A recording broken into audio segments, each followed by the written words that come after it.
Good evening and welcome to another hour of Scotch Hour. This is episode 96. I am Noah. And I'm Jesse. All right.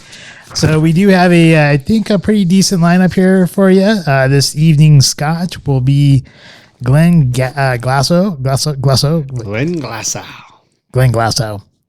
Revival. And our Smarter Challenge is the movie review of Glass Onion. But before we get to that, we will have our restaurant review of Bono's Barbecue. Is that what it is, Bono's? I think they call it Bono's Pit Barbecue, but okay, Bono's Pit Barbecue. I'm just screwing it all up on this intro this evening. I honestly don't know. It could just be Bono's Barbecue Pit. And then we also have our Get It Togethers and shout out. So I'll just give myself an early Get It Together with this intro.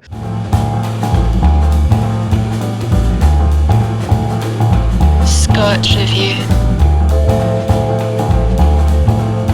Well, this week's Scotch, the Glenglassaugh Highland Single Malt Scotch Whiskey Revival. The Highland Distillery, first established in 1875, definitely had some dark times along with some hopefully brilliant times. They've actually won many an award, prestigious awards for some of the 30 and 40-year scotches after they were mothballed and reopened. So they were celebrating scotches that the previous owners had created, but it is on the Moray Firth coast at Sand End Bay, which is just outside of Speyside. So you remember, you can be a Speyside Scotch, which means you're absolutely a Highland Scotch, but just because you're a Highland Scotch does not mean you are a Speyside Scotch. And this one just out of Speyside is not a Speyside Scotch. As I mentioned, it was mothballed for 20 years. So from 1988 until 2008, they did not produce any Scotch. And with that, in 2008, after the new owners refurbished everything inside, they decided to begin reproduction, and this is a version of their first scotches. They don't have any ages yet, as they just really started producing them, first releasing them in 2013, so there's not a 10-year, 20-year, 30-year variant as of yet. It is 46% ABV, nice green box, some gold lettering, and one of those short and stout bottles. I think you just found a goal for Scotch Hour here is to find a mothballed distillery and bring it back to life. There you go. Life goals. Life goals, hashtag. When they first opened this distillery, as we have found true with a lot of the old distilleries, the site was chosen by James Moore, and he chose this particular site because of the access to a pure water supply, the Glenglassaugh Springs.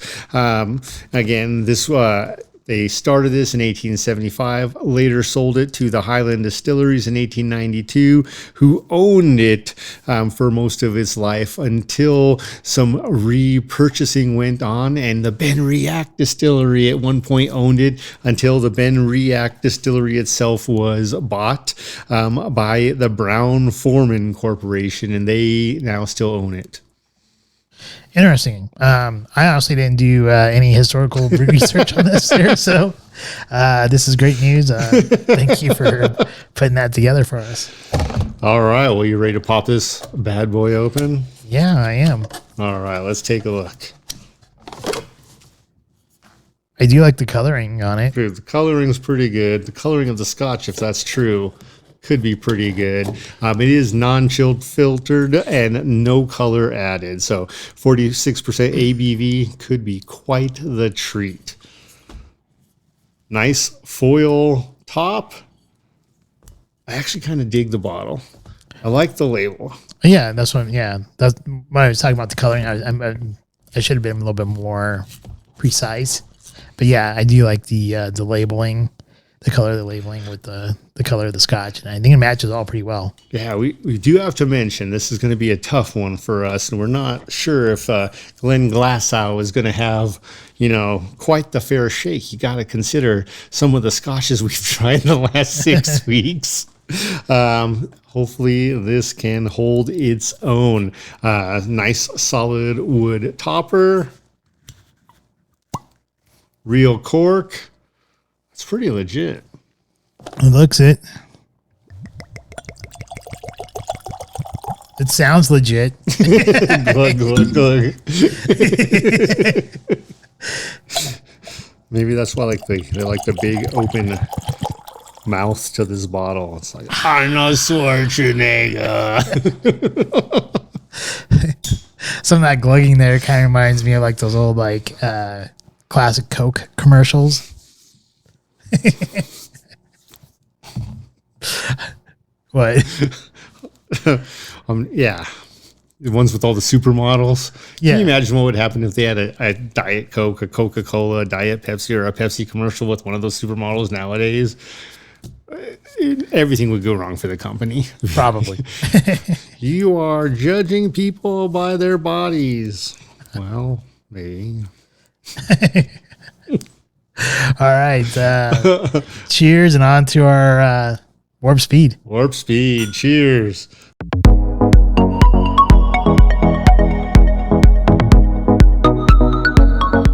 For a lump of coal, this is pretty good. I remember a couple weeks back here for our Christmas episode, you had brought this as an option versus the Macallan Cocoa one.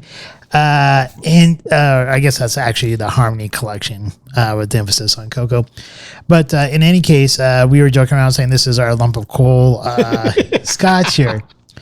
And if this is the lump of coal, I'm enjoying it. Maybe it's good to be bad. I don't know. I can promise you, we both know at times it can be good to be bad. Sometimes it does feel good to be bad.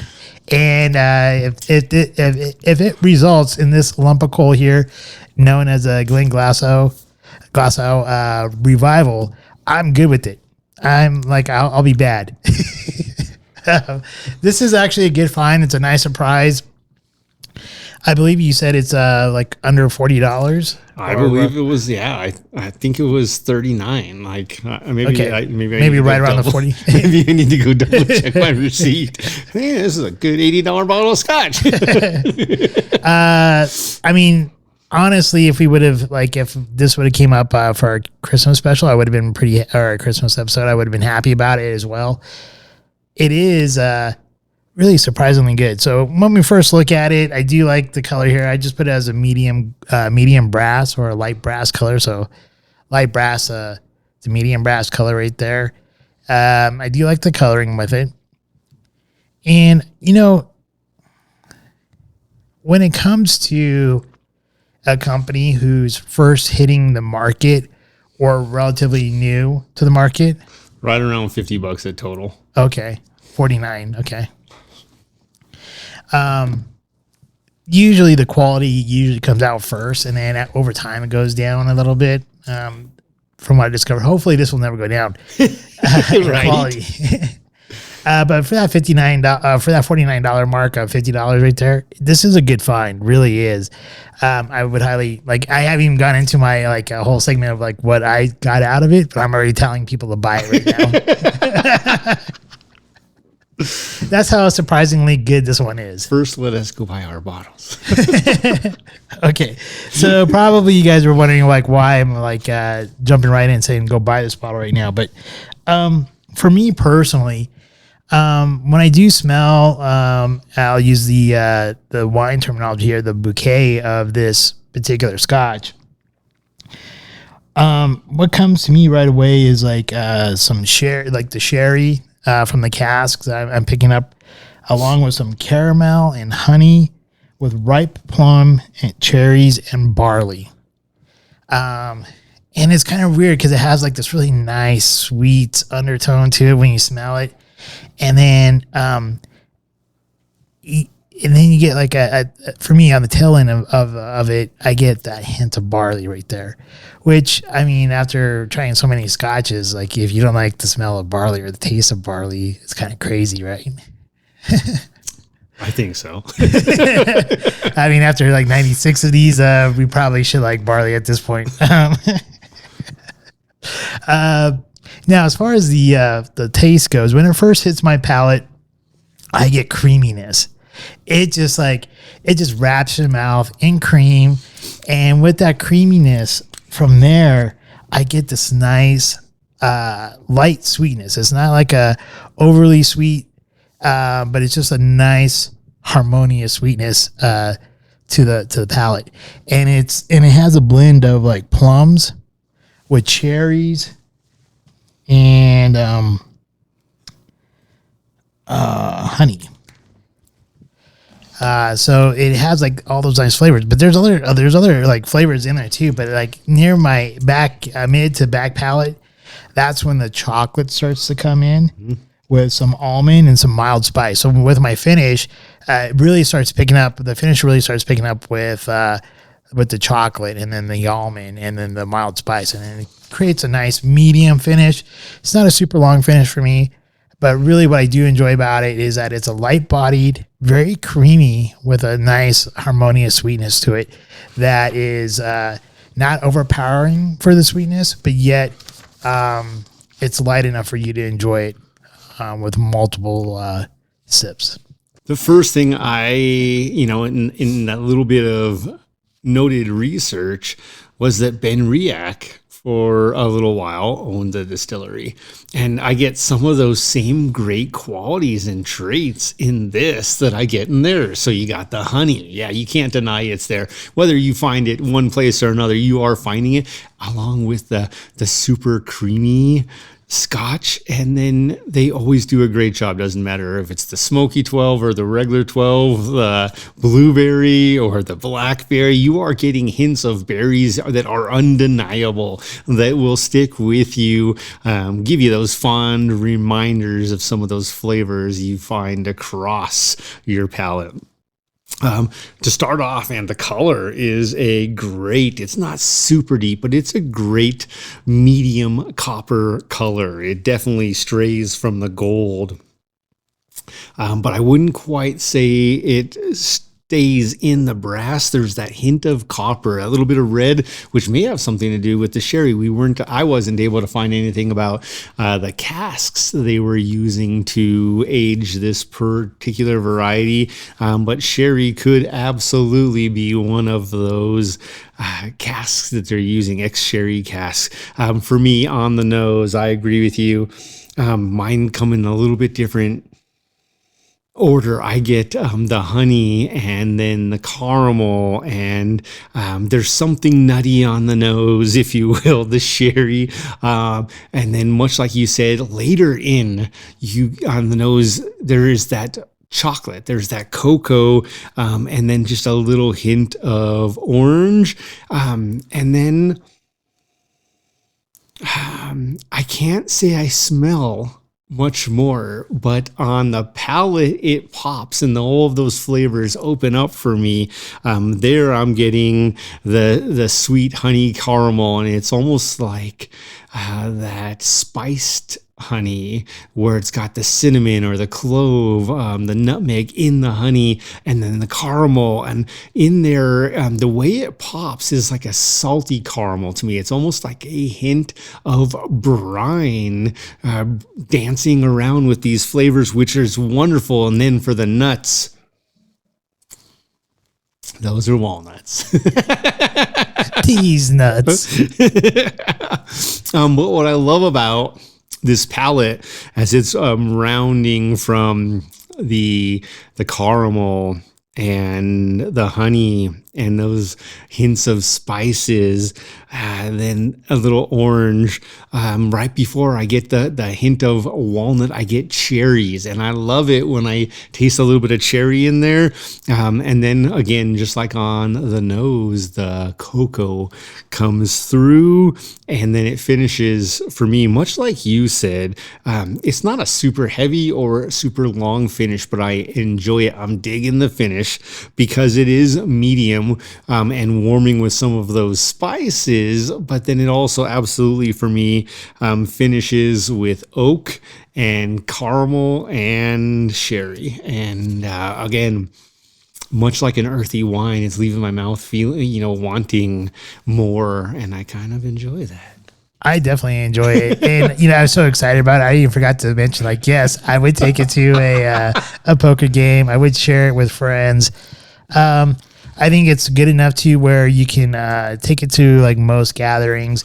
I'm not quite sure if I take it to a black tie affair, just simply because usually with a black tie affair, you're probably going to go with something a little bit more elegant or something a little bit more flashy. But be a brand whore, bring a bigger name. Yeah, exactly. But I wouldn't I also wouldn't be opposed to bringing it either, because really, I think it's a bottle to share with people, especially new to scotches as well.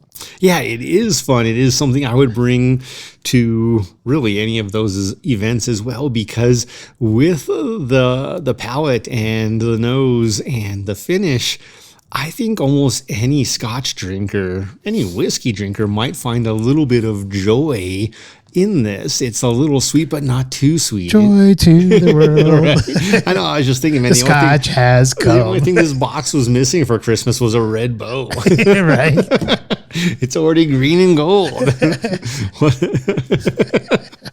So, it's the flashing lights. Yeah, flashing lights. So definitely, I agree with you as well. This is something I would, and especially for the price point, if they're, as we're seeing right now, Total Wine's offering it for $49.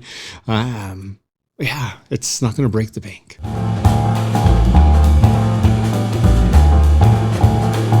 It's time for our shout outs. My shout outs are going to go to all of the people out there who are staying safe and being money conscious, not blowing all of your money, and being thrifty when you need to, knowing the economy might not be in great shape. We've heard we're in a recession. We've heard we're in a recession. The definition of recession was changed. And then we're being told by all sorts of organizations, a third of the world is already in recession, more to come. So really just be smart with your money, protect yourself, and take care of yourself. My shout out is going to be a little bit personal this time. Uh-oh. I'm going to give a shout out to my uncle. My Uncle Kenny, I don't know, he's been around since I've been a little kid. He used to babysit me and stuff growing up. He lived with my parents for a while and would watch over me and my younger brother. I just got news that he was submitted into hospice care today. So his cancer treatments weren't going very well. So he opted for hospice, and so I just want to give a shout out for all the good things that he did do for me, and all the joy and brightness that he brought to not only my life but other people's lives as well. So I just want to give him a shout out. Well, this week I am going to pull a trick out of Noah's hat and not have it get it together, but I'm going to give another shout out. And this is going to be an interesting one because I did not expect this to be a shout out I would ever give. But I'm going to give a shout out to James Cameron and everyone who ultimately produced Avatar 2, because for me, it was... possibly because I was going in not expecting it done, it was kind of a home run. It was well done. It was good entertainment. At no point was I bored. Enjoyed the graphics. Enjoyed the storyline. Little predictable. I think Noah and I, who saw it together with my kids, both knew at the beginning of the movie, one of these kids is going to die. We were both betting on different kids, but oh yeah, spoiler alert. But for me, it was a great movie. It wasn't too heavy. It wasn't too political, but it was heavy enough in the right areas where I could see the point without being drowned in it. And I really enjoyed that as opposed to some of these whitewashed movies that are so woke or anything else that it may be. Let's just let everyone stay awake and enjoy the movies and not take things so far. Remember that at least my kids are smart enough to make their own decisions, figure out their own ways, and are very politically minded in the sense of they definitely have their version of right versus wrong. So good job, James Cameron and the team who did Avatar. Although, man, I thought it was a little Titanic when the ocean vessel was turning, and all I could think was, really, James? Really? Another spoiler. Spoiler. Whoop, whoop, whoop, whoop.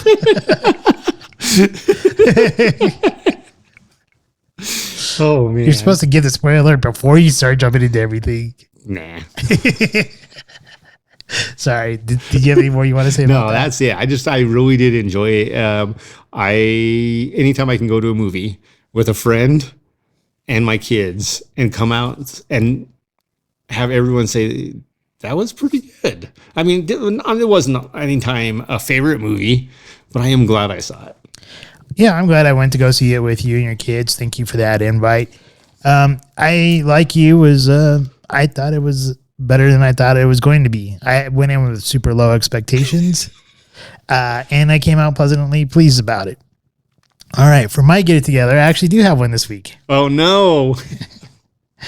In fact, I have two Get It Togethers. My first Get It Together is, as I mentioned last week, that I was going to start making this year. Like I talked about, or kind of joked about this being a year of healthy choices for me. So I started off the year trying to do a healthy choice here, and I was working out and was doing some jump rope, and my calf muscle decided to cramp up on me, probably because I didn't do any stretching beforehand like I probably should have. Been a little bit rusty because I've been to the gym in a long time. And so Jean-Claude Van Dipshit. So I'm going to give myself a Get It Together for not properly stretching and doing the things I probably should have done before just jumping into an exercise and cramping up my leg and having a hard time walking now. The other one, which is more of a serious one, and I was really debating about whether or not I wanted to go talk politics or not. But really, I do think this one sets a really bad precedence for things that could happen in the future. And this has to deal with the new California law that just went into effect today, where doctors cannot talk about any concerns that they may have about the COVID mRNA vaccine without them losing their license to practice. I think by politicians creating this law, this can create future dangers for the human population down the line, especially if there's something that does come out where doctors should kind of like express their concerns to their patients about what could or could not happen, or what kind of adverse reactions could happen from a vaccine or any kind of treatment for that matter. So I really would say that for the state of California to get their act together as far as like allowing the doctors to practice the way they need to practice and help out their patients the way they need to be helped.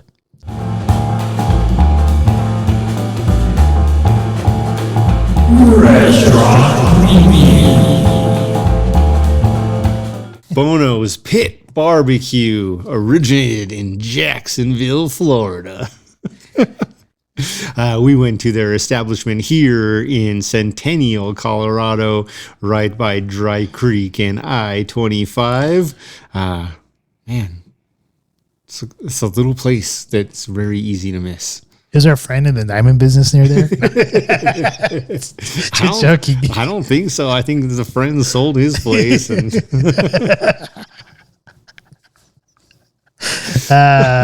if you live in the Denver metropolitan area and know about Shane Company, and or in Utah, you kind of know those commercials.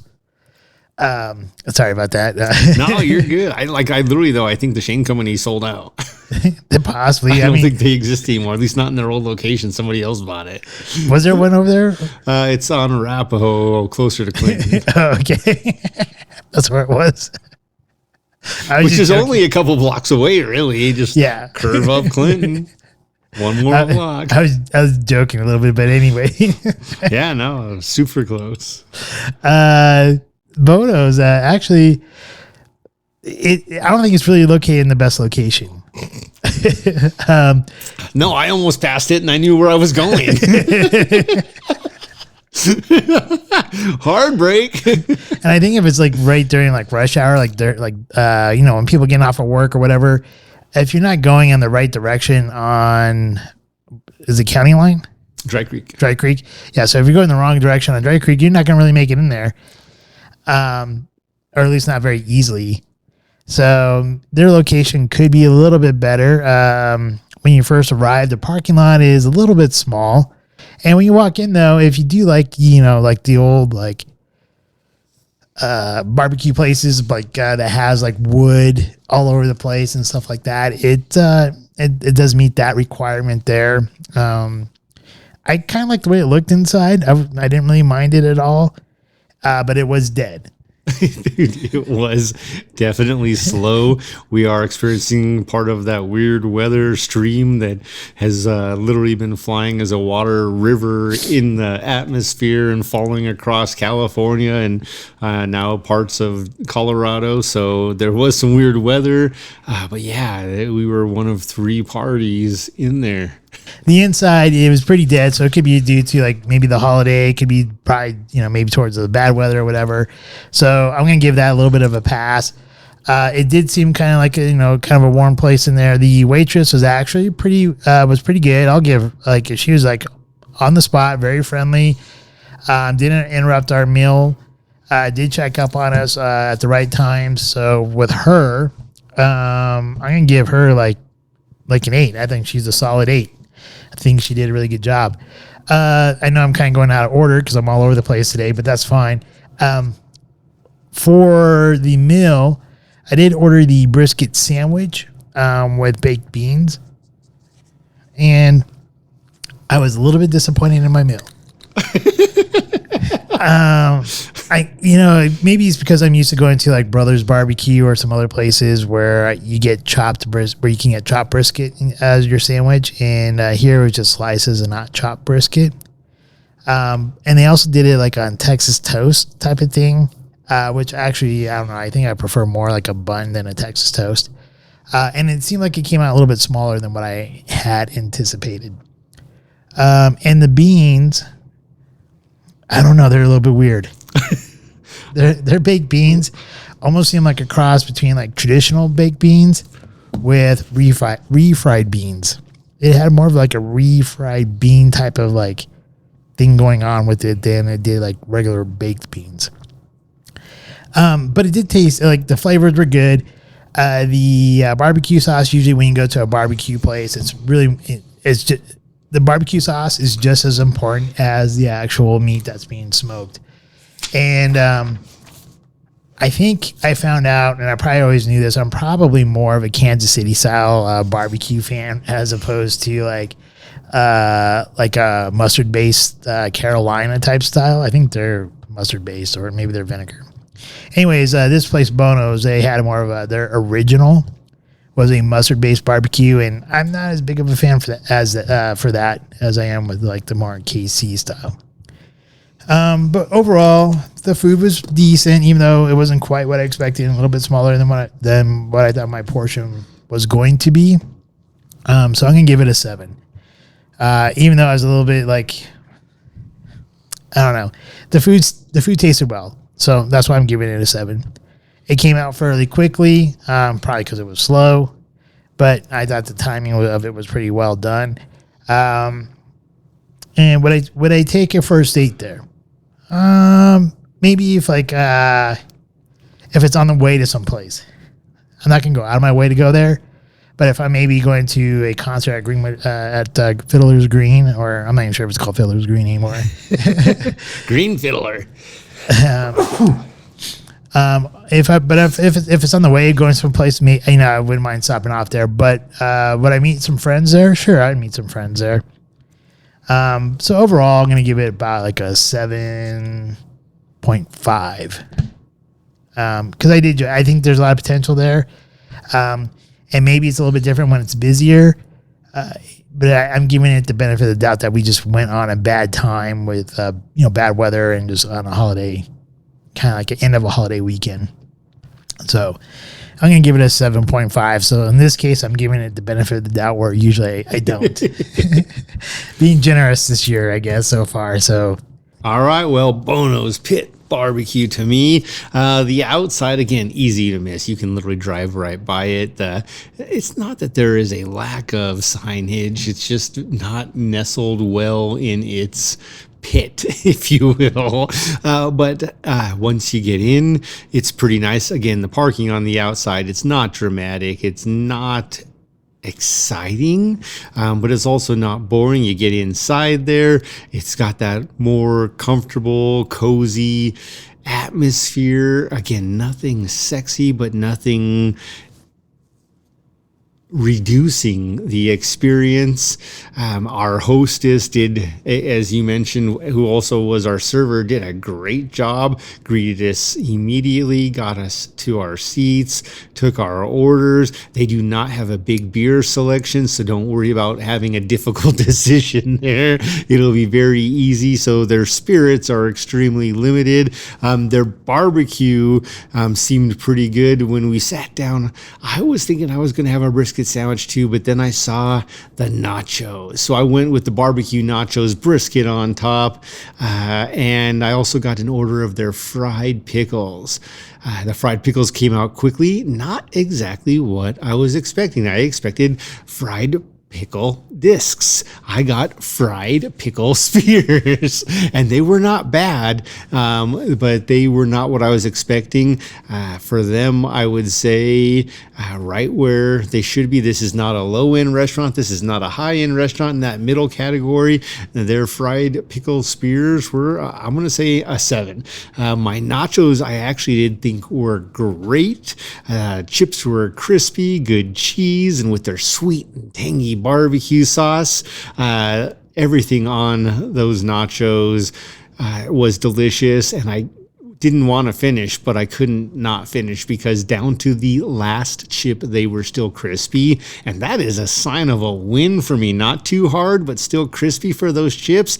Delicious. So we had onions on there, jalapeno slices, a little bit of the liquid cheese as well as shredded cheese, the brisket, the barbecue sauce. It was delicious. That was an 8 for me. So on average, I'm going to be right where you are. The food was a 7.5.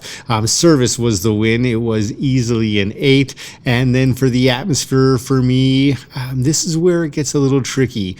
It was only a 7. It's exactly what I expected. But when I say it's only a 7, that's not bad. You got to remember, again, 5 is where you start to get to the bad territory. 7's pretty good. And would I take a date there? A first date? No.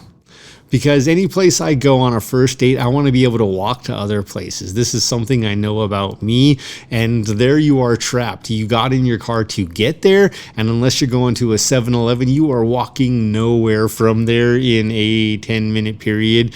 So not a first date. Third, fourth date, where you're not afraid to take a 30-minute walk to get somewhere else, maybe, because there is a Maggiano's not far around the corner, and if she turns out not to like the barbecue, Maggiano's has never disappointed. Much better wine selection as well. Overall, for me, the restaurant also was a 7.5. Bono's Pit Barbecue got great history, 20 plus locations across America. I wasn't disappointed. The value was there. It was not an expensive meal. The value was there. So I would absolutely go there and meet a friend there if I'm just burning some time and chilling out and wanting barbecue. That being said, I don't know if I'm just getting older or if I just can't find good barbecue in Colorado anymore, but none of the barbecue I've had here is like anything I've had in Kansas City, Missouri, or in Texas, or in other areas. I used to feel like you could get great barbecue here. And the one place, the Wolf Barbecue off of Hampton that I used to love and trusted, is gone. It's no more.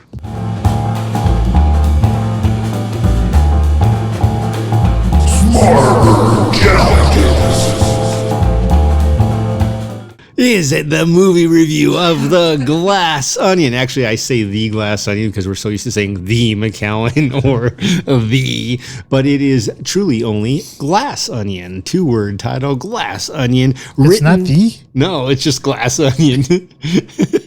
Right? I could have sworn it was The Glass Right? Onion. Almost everyone else puts that The in front of it.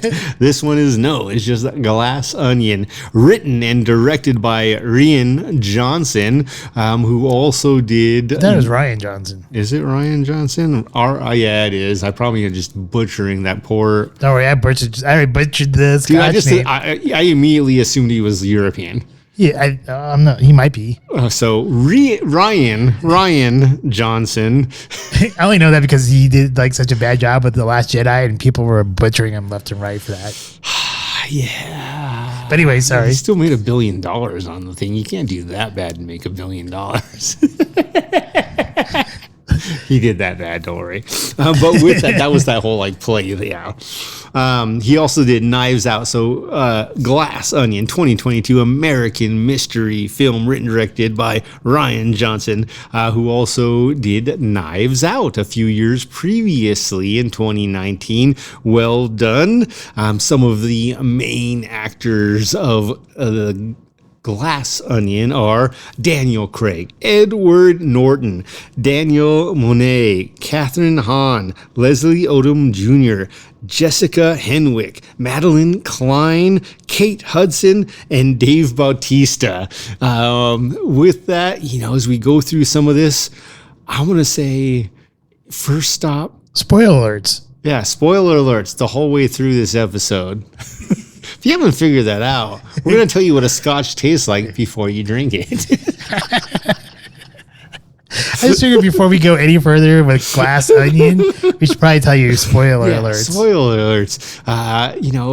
With this, well, if you had 3 iconic moments, don't even have to be your top 3, but 3 iconic moments from the film, and they don't have to be in order. What are 3 of your most memorable moments of this movie? Okay, so number 1,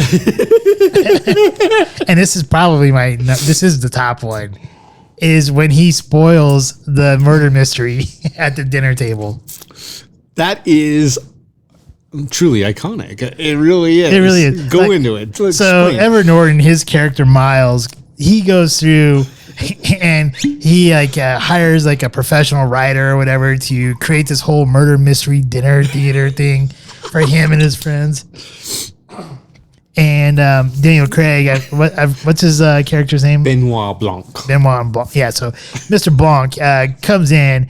He wasn't invited to this weekend, and he's like a master detective. And it was just funny because they sit down at the table and nothing has started. It's at the very beginning, and the whole murder mystery for the whole weekend, it was supposed to last the whole weekend, is supposed to start after dinner. Or I guess at dinner, and Daniel Craig's character, Mr. Blanc, solves the whole murder mystery right there at dinner before anything even happened.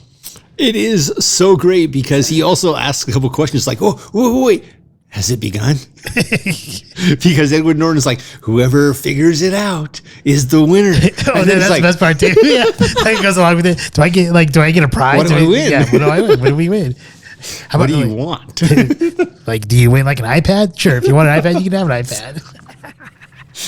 Well, I don't want an iPad. Well, I don't want an iPad.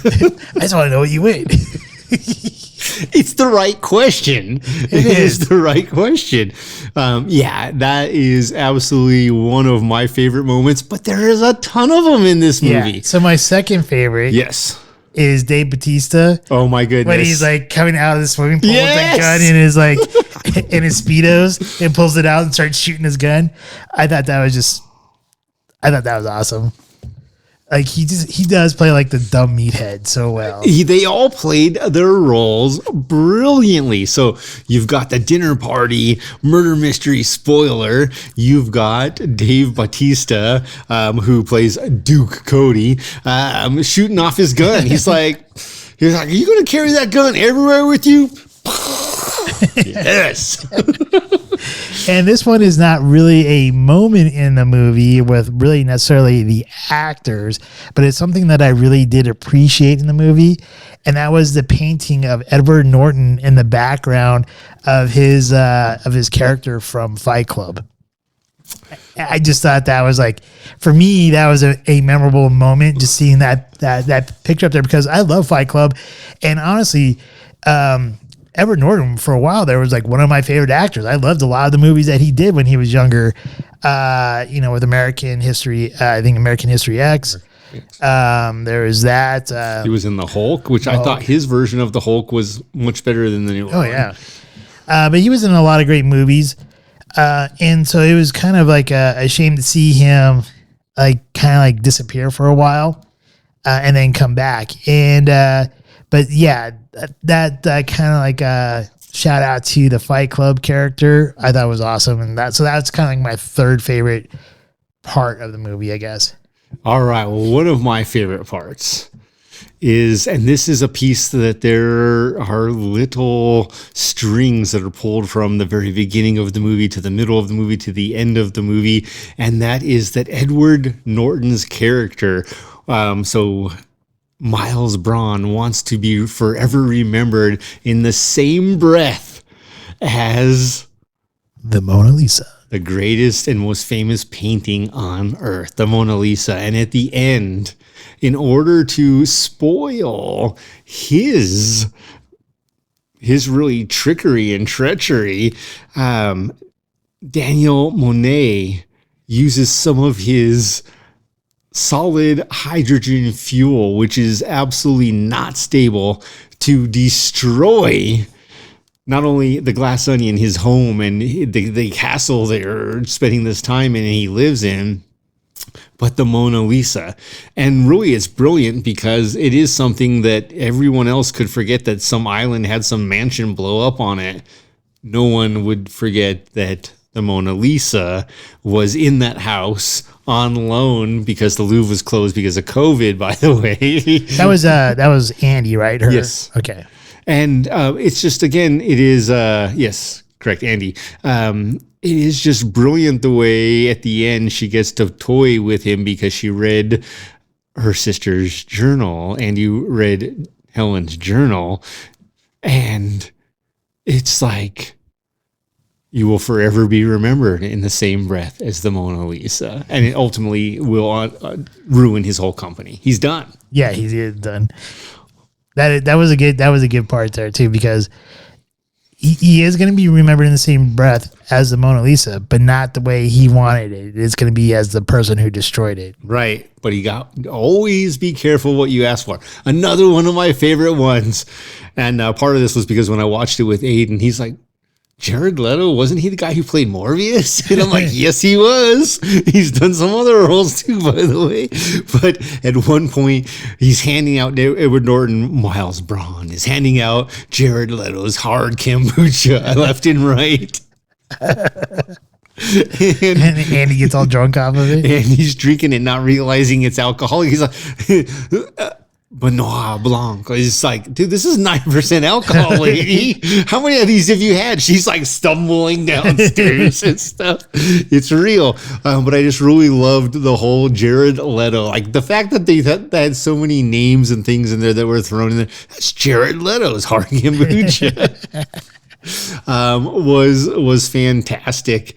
And then I think another one of my favorites, and there are so many. Another one of my favorites is when Benoit Blanc goes out, and he is a cigar smoker. So if that offends you, you may not like this, but I absolutely love that he's on this island and it's supposed to be this tropical paradise, and in many ways it is.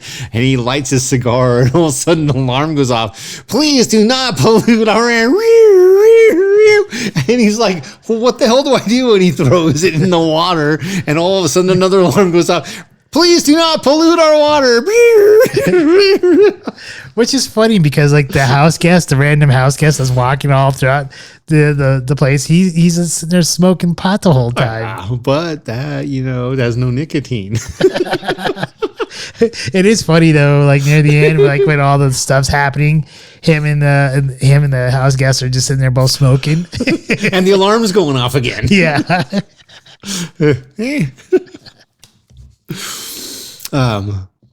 Anything that, who are your two favorite characters? Okay, so this one's a little bit hard.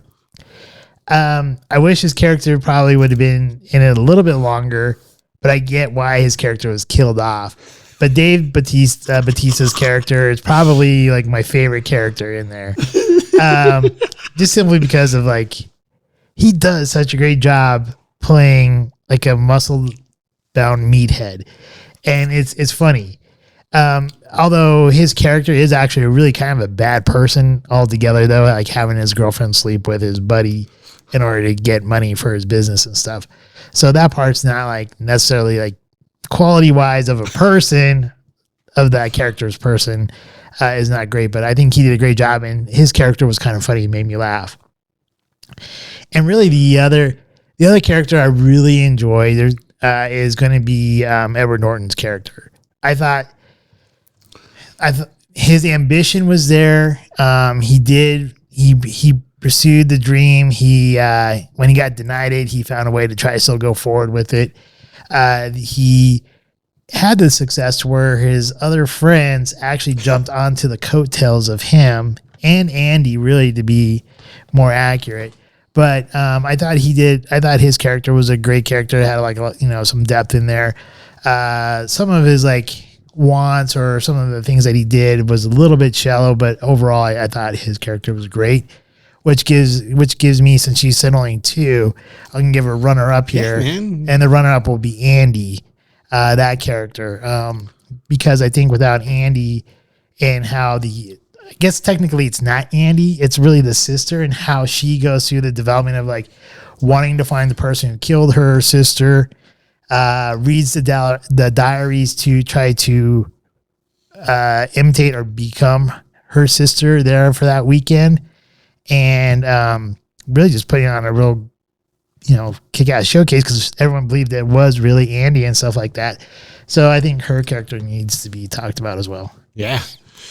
For me, it's interesting because my favorite character is what I'm going to say is actually not the main character, but leading into it, even in Knives Out, everyone probably thinks it is. And Benoit Blanc is actually not the main character. He's actually a side character in all of this. He's sitting there not doing a whole lot. He is no more significant than anyone else in the sense of these other people were pulling the strings. They're doing the damage. They're doing the good. They're making the changes. And he's just along for the ride. No different than in Knives Out. And it's absolutely fantastic. The way Daniel Craig plays his role, well written by Rian Johnson. Of course, somebody else is writing these lines, but was brilliant to me. Second for me, I'm going to agree with you right there for number two to be Edward Norton. Edward Norton's character was great in the sense that he played it flawlessly because I actually believe Edward Norton is a very intelligent man, but he plays an idiot in many ways. Now, with that being said, are there any lines or quotes throughout the movie besides the one where he always wanted to be remembered in the same breath as the Mona Lisa that really stand out to you? That's like really the number one. I don't know if any other quote is in there that would make me. One of my other favorites is towards the beginning when he's dealing, when Benoit is dealing with Andy, he's like, we're going to have to be smart about this. Miles Braun is no idiot. And then after being on the island for a couple of days and he's solving the whole mystery, so to speak, before he walks out and they finish their own damage, he's like, Miles Braun is an idiot. And he literally is contradicting himself, which is great, which is probably why it took him as long to figure it out as it did. Something else that's really interesting that comes out of this is there's the piece where he's talking, and the victor and the villain will always reveal itself. and this is true because a lot of what he talks about is literature and history, and the truth wants to be known.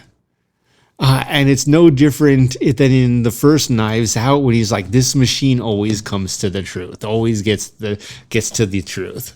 You know what this really reminds me of? Both Knives Out and Glass Onion. Agatha Christie's Poirot. I mean, if you really look at Daniel Craig's character, is basically Poirot. Yeah, I agree. It's a different version. It's definitely more lighthearted. Yeah, it's a little bit more lighthearted, a little bit modern. Like, because like we just watched like a few months back, we watched Death on the Nile. We did an episode on that. So good, and it was good. It was entertaining, but you can see like with Knives Out, and then even with this, it's almost like basically from the same pages, just a little bit more modernized and a little bit more fun and quirky, I guess. Yeah, more of an aerial view as opposed to the view of the detective. Yeah, but also though, I think in like, at least in the movie The Death of the Nile, I didn't, Perot didn't really seem so much as like the main character. He seemed like a kind of like the side character, observing just as much as like Benoit's character. Yeah, I mean, that was just my perception, but maybe I'm wrong there. No, I think you're on a fact. I think that with, at least in Death of a Nile in particular, you get more of those points where Poirot is sitting there talking to himself, and Benoit does some of that as well, but it's just not as frequent or as often. So I think you're absolutely right. It's just a slightly different approach. Yeah. A little bit more PG-13. I would say I think it's definitely influence. There's definitely influence there. Absolutely. Sorry, I didn't mean to get a sidetracked on. I think it's a good point. It's not to be forgotten. We've talked about that too. Like, what is out there that's actually new? And I do think that that's one of the great pieces with Knives Out and Glass Onion, is that the characters aren't necessarily new, but at least it comes to this point where, man, I want to go to one of these 3-day murder mystery parties, don't you? Yeah, exactly. Hell yeah. And so it brings out this new level of excitement for me, even as an adult. Both of them do, by the way. But Glass Onion brings out this new level of excitement where it's like, man, let's stop pretending that, Edward Norton's character, Miles, is good or bad. Who cares? He was going to throw this badass party I want to be part of. And it's not about drinking or drugs or sex. It's about intelligence and using your mind and adventure. And for his group of friends, that probably would have taken the whole weekend. They would have never figured it out. Meanwhile, Benoit Blanc's been there for 6 hours. He's like, out there in the garden, the magazine on the table. It's all around your neck. Look at the trajectory. That is so funny though, how he just broke it all down at the table. And everyone at the table was like, ooh, he's crazy. And then at the end, nope, that was it. And then he takes him upstairs afterwards, like, thanks for leaving this up. Yeah, throws him an iPad, and then later on he's like, next time it'll be an iPad Pro.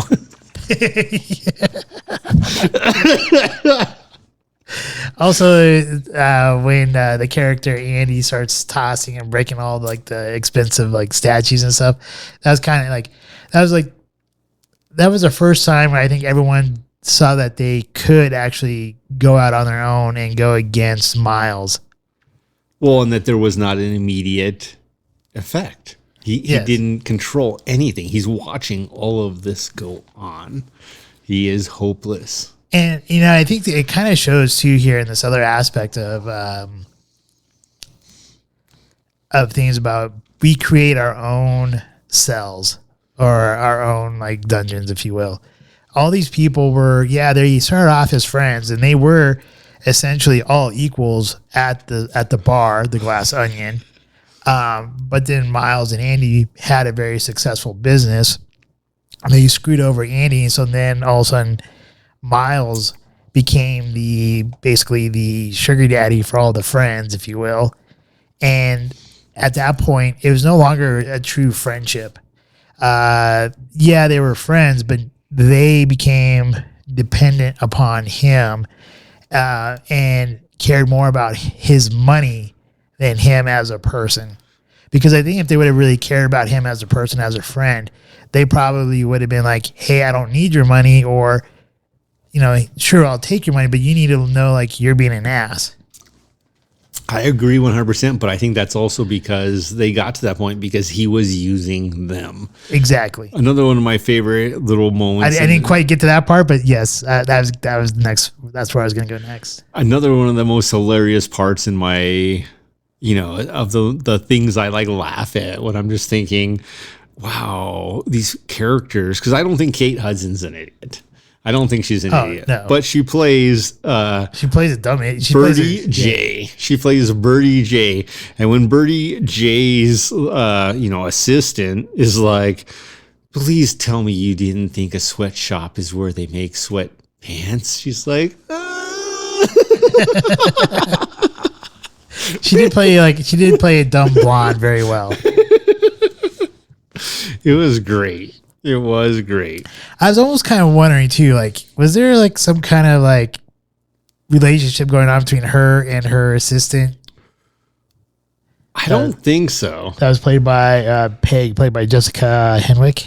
I don't think so, only because Jessica Henwick went up to Miles Braun and was like, hey, this is the only thing I have on my resume. Don't screw me. So she wasn't so worried just about Birdie J. And she's just much as a user as the rest of them. Well, probably even more so, maybe. That's the thing. How tragic is it that in life, the people we work with often are not about the other people. They're about, how do I get to my next bonus, my next level, my next X, Y, or Z.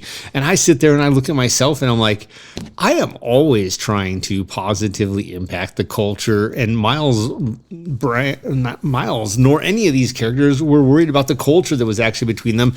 They were worried about the party they got to go to on his private islands once a year. Yeah,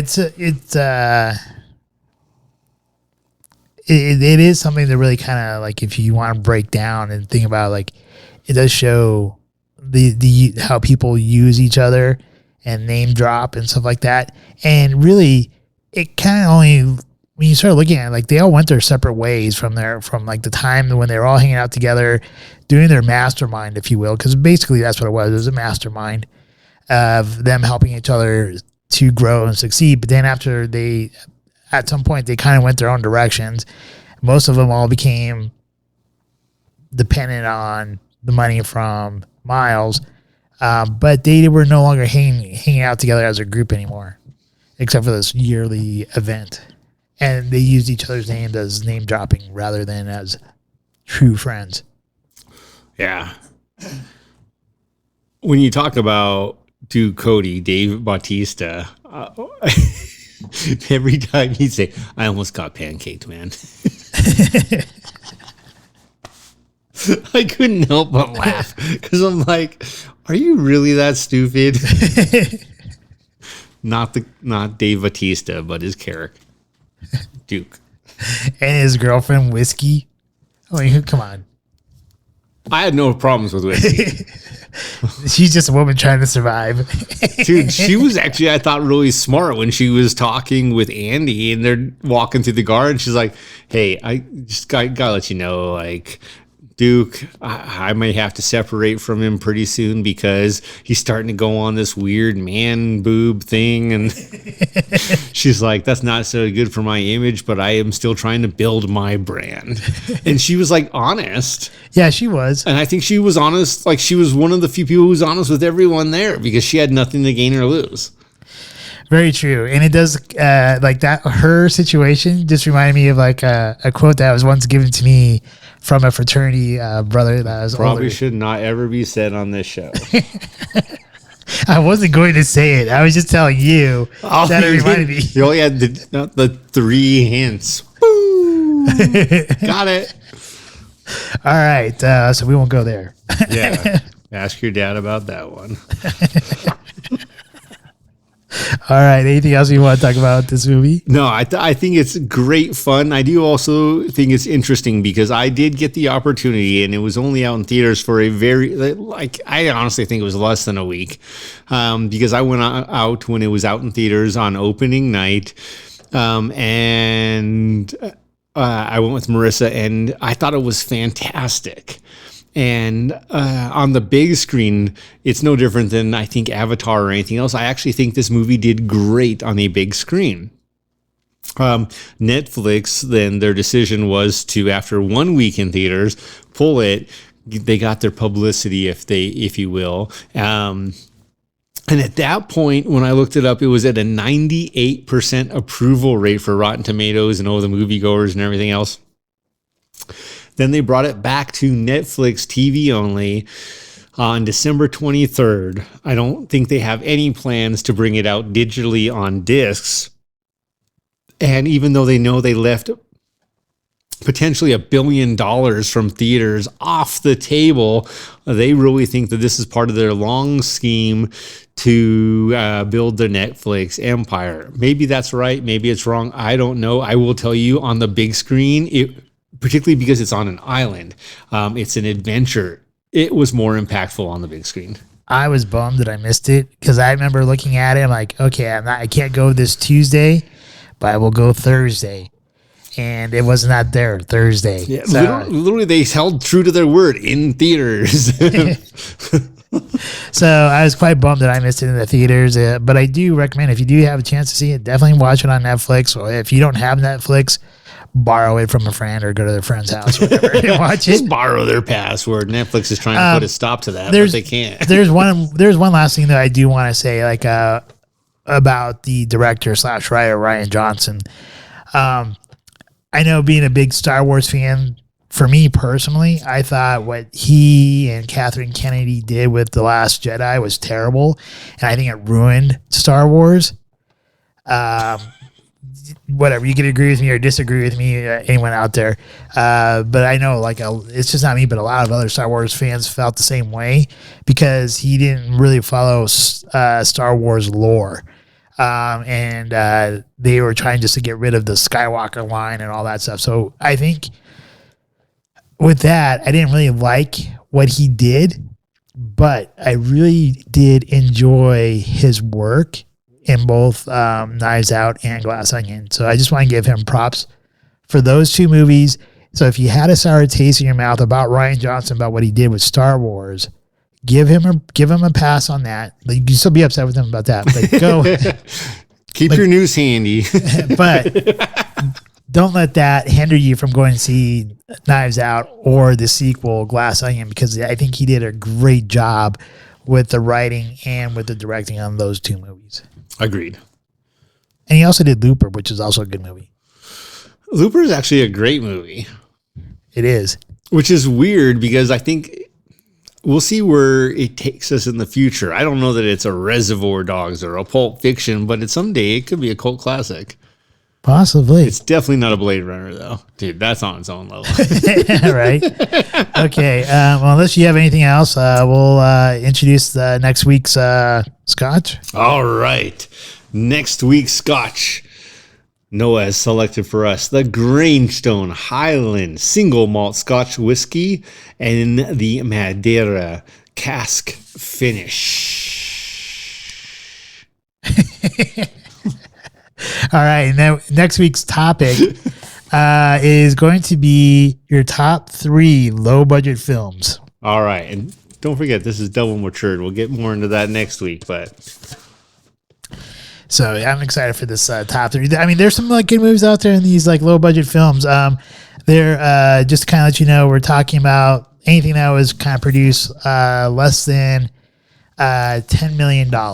And then I guess if you kind of go back to 1970s, we're probably talking about anything less than $3 million. So what about The Wizard of Oz? Possibly. I'm not sure what it costs to make that one. I was just going back as far as like the 70s. All right. With the inflation calculator. So roughly 3 million for like something in the 70s to like 10 million like nowadays. So here you'll find stuff like Rocky or The Evil Dead, Which I believe is going to be on both of our lists. Which one, Evil Dead or Rocky? Hell yeah. Probably both of them. Let's face it, those are two dynamite movies nobody else would back these fools on, and are now both, in their own sense, cult classics, still pulling in millions of dollars every year. Exactly. And then there's stuff like Al Mariachi, if you like the what was his name? Something Rodriguez movies. Robert Rodriguez. And then there's stuff like Lost in Translation with Scarlett Johansson and Bill Murray. You know, something interesting, some of the ties between some of these movies also is these movies have a tendency to be NC-17. Not Rocky. Not Rocky. Yeah, so another good one here too that might fall in this category is Clerks. NC-17. I don't think Clerks was NC-17. Dude, it was black and white. I mean, there's no boobs. I'm just telling you, if it wasn't NC-17, the guy died masturbating in the bathroom. I mean, like, I don't think that's exactly what happened. I think she went to go to the bathroom and found out he died. Wasn't he like looking at it like a yes, like a Playboy? I'm just telling you. Don't suck any dicks on the way out to the parking lot. I'm sorry, I love Clerks. I'm going to go back to NC-17. I think a lot of these lower budget movies that ultimately made big waves were NC-17. And NC-17 came around because at first they just called them rated X until the porn industry was like, yeah, X. We like this. Let's call our movies X. And then they're like, no, we need something in between actual porn and rated R. All right, so there you go. You got a little bit of a taste for what might be coming up in our next episode with top 3 low budget films. Top 3 low budget films: Grange, Highland, single malt, Scotch, whiskey, double maturation, Madeira, cask finish. All right, with that, thank you everyone who watches us on YouTube and on Rumble. For those of you who listen to us, thank you for a very good end of our year. We're seeing some great numbers. And then also thank you for all the new subscribers. We do greatly appreciate that. So if you haven't subscribed to us yet, please subscribe, like, and share our program. And thank you once again, everyone. Happy New Year. Yeah, remember, life is great. Hopefully you did get a chance to share your New Year with some friends, some family. I heard some great stories with some of the, ultimately I'm going to call them friends, the people who share a lot with me at work. And some of them tried champagne for the first time this year, did not so much care for it. What? Dude, that's what I said. But at the same time, I'm like, I explained to them, you need to do a flight. And then understand there are different grades. And once you know what you're actually tasting is no different than Scotch. And then in the long run, man, even though you may not, it may not be the Macallan edition number 6, you may be drinking a Scotch where you're like, I know what actually went into making this. And I can taste the heart from the, from the makers of this Scotch. So it can kind of improve that. So remember, life is great. Hopefully you got to share some of those great moments with friends, family, others, and continue to enjoy that life. Take some adventures. Drink responsibly. Drink responsibly, especially since New Year's was 2 days ago and nowhere forgot it's the 2nd. I still want to know what the hell party you went to. God damn it. God damn it, Bernice. All right. Until next week. Scotchman! Cheers. We hope you enjoyed this evening's episode of Scotch Hour. If you did, please like, share, and subscribe. Also, if you have not done so already, please become a Patron member, with memberships starting as low as $1 a month. Thank you, and hopefully you have a wonderful evening.